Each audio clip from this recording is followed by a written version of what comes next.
বিফাদলিল্লাহি ওয়া বিরহমাতিহি ফাবিযালিকা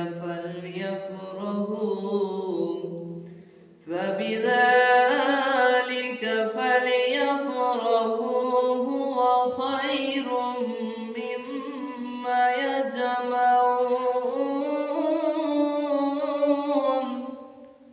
রব্বুল আলামিন বলেন, কুল, হে নবী আপনি বলুন, কুল, এটি আমরের সিগা।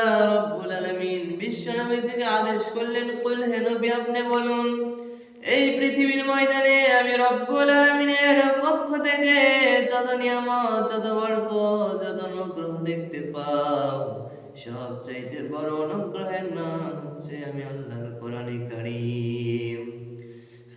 ফাবিযালিকা ফালইফরাহু, সুতরাং যে জাতিগুলো কোরআনে কারীম পেল